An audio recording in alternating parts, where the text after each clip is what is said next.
Nin de ye kalandenw ye ka bɔ Banikɔ fan bɛɛ lajɛlen fɛ ka wuli ka bɔ fɔ Banikɔ ka na fɔ Fana kɔfɛ.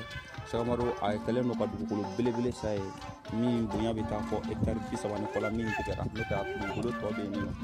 Mais ɲinan a sera ka bulldozer kɛ ka min baara o de kɛnɛ ye nin ye. Kalandenw de wulila ka na foro in bɛɛ lajɛlen siyan bi k'a ban pewu. Ne o de fɔ araɲɛ b'u la. Simanw fana ni ala b'u la u bɛ n'a taga cogoya min na. An bɛ ala fo ka ala barika da. Ni ala kan de adamaden n'i y'a kɛ k'a ɲa walahi ala subhanahu wa taala fana t'a kɛ k'a tiɲɛ k'a d'u ma. A ye cɛsiri min kɛ ala ka diinɛ na minnu fana ko wa anw y'i kanu an y'i ka minɛ o tumana fɛ olu de filɛ nin ye o denmisɛnninw de filɛ nin ye ka wuli ka na foro in bɛɛ lajɛlen siyan ni ala sɔnna an bɛ ala fo ka barika da ala subhanahu wa taala waleɲuman dɔn. Tiɲɛ yɛrɛ yɛrɛ la alhamdulillah a kɛra nisɔndiya da ye.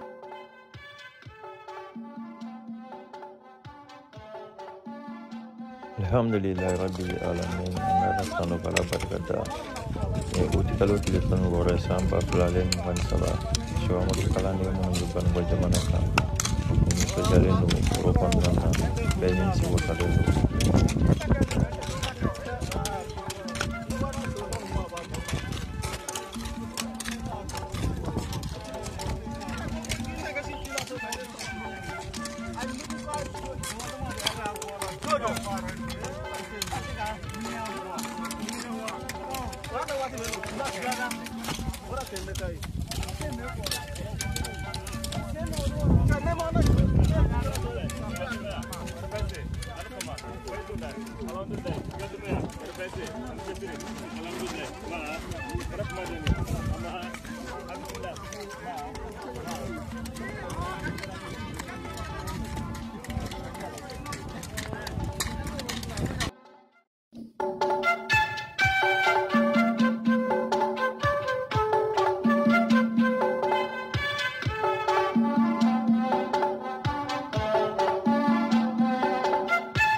mais ɲinan a sera ka bulldozer kɛ ka min baara o de kɛnɛ ye nin ye.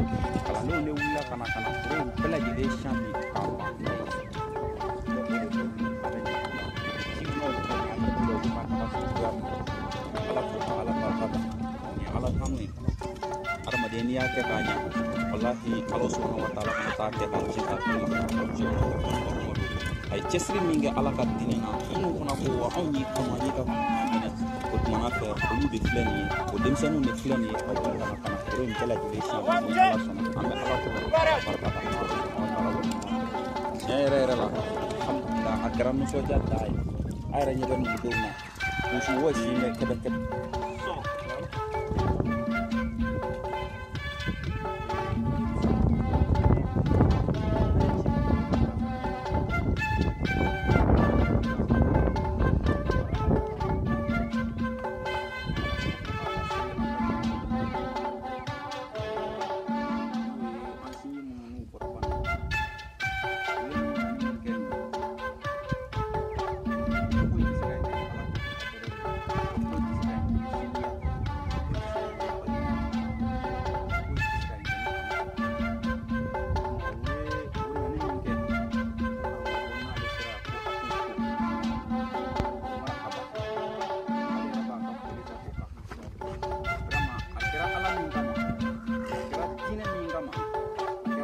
Mustafa sallallahu alaihi wasallam ka tasira min a kɛra o min sinsin